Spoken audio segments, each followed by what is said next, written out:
Barchaga uchinchi oxirgi qism darsimizni boshlaymiz.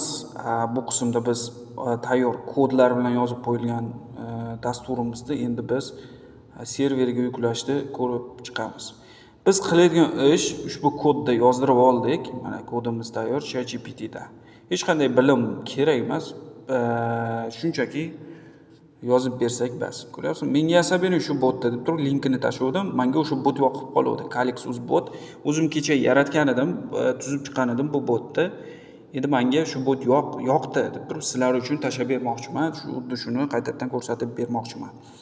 Xo'p, menga yoqdi, copy kod qildimda. Xo'p, o'tgan safargi darsni takrorlab olamiz. Pedroid 3 ilovasiga tashladim.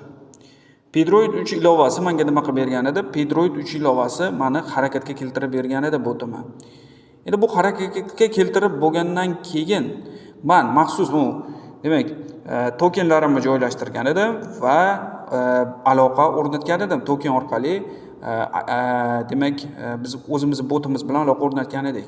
Mana pollinglar harakatga keltirib, bular to'g'risida keyinroq gaplashamiz.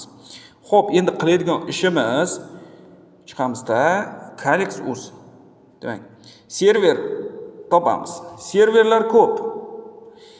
Serverlar juda ham ko'p. Xo'p, server Heroku. Odatda Herokudan foydalanishadi. Pullik albatta. Odatda $5 dan boshlanadi Heroku, ya'ni siz o'zingizni botingiz uchun maxsus joy sotib olasiz Herokudan. Maxsus serverlarda saqlanishi kerak va hech qanday dasturingiz yopgan taqdiringizda ham bu botingiz ishlab ketaveradi.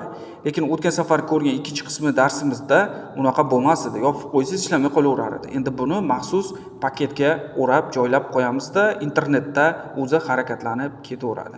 O'tgan safar aytgan edim, pulli bo'ladi degan edim. Endi sizlarga tekin variantini ko'rsataman, faqatgina biroz oddiyroq bo'ladi nisbatan va imkoniyatlar biroz cheklangan bo'ladi pulliga qaraganda. Bizda Heroku bor, Beeline bor, Beeline'niki ham bor. Beeline server sotib olish for Telegram bot. Xo'p, Telegram bot uchun ko'ramiz. Beeline bot. Xullas bir nimalar deydi. Способ подключения услуг Beeline. Mana bu yerda ko'rib adashmasam shu bo'lsa kerak. Xullas usloviyalari bor mana. Demak, xo'p, narxlari ko'rgan edim. Hozir men uchun unchalik qiziq bo'lmasa kerak deb o'ylayman. Narxi o'rtacha 200 qancha ham edi. 220 ming atrofida edi. $15 edi. Bizda Beeline'da biroz qimmatroq serverlar. Tavsiyam Beeline'ni olmaganingiz ham yaxshi.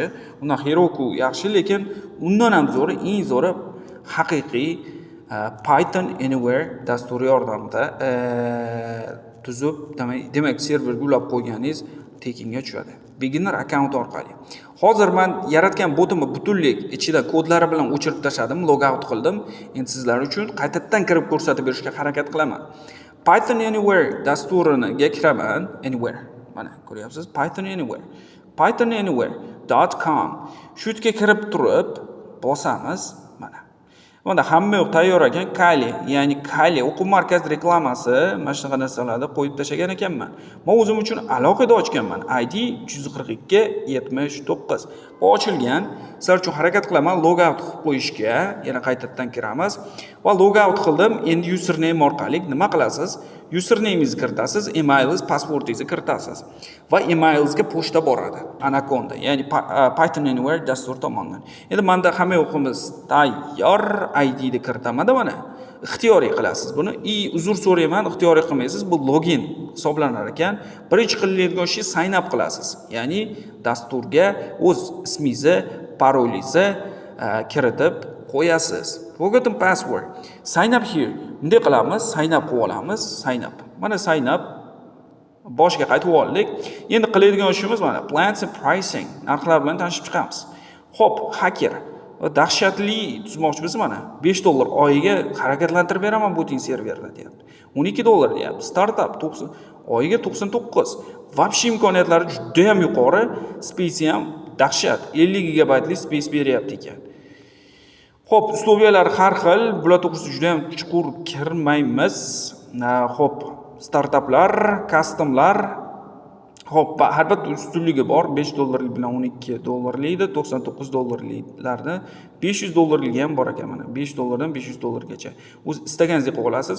Bizga tekini kerak. Mana bu yerda ishlasam qolganlari ham bor ekan. Biz create a beginner account qilamiz, ya'ni boshlang'ichlar uchun. Endi biz kiritadigan narsalar username, email, passwordlarni takrorlab qo'yamiz. Ixtiyoriy Asilbek hop nimadir 2000 deb yozib qo'ysak, mayli 20000 bo'lsin, nimadir bo'lsin.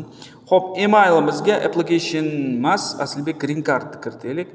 Asilbek green card. Bu bormikin?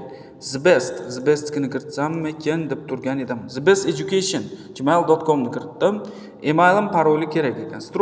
String password. Bo'limi shart emas, o'zim yozib qo'yaman. Asilbek 2000. Xo'p, mayli, password qilaversin, just use password. Agree. Tayyorman, registratsiyadan o'taman. Registratsiyadan o'tib oldik. Endi nima qilamiz? Albatta, u yerdasiz deyarli.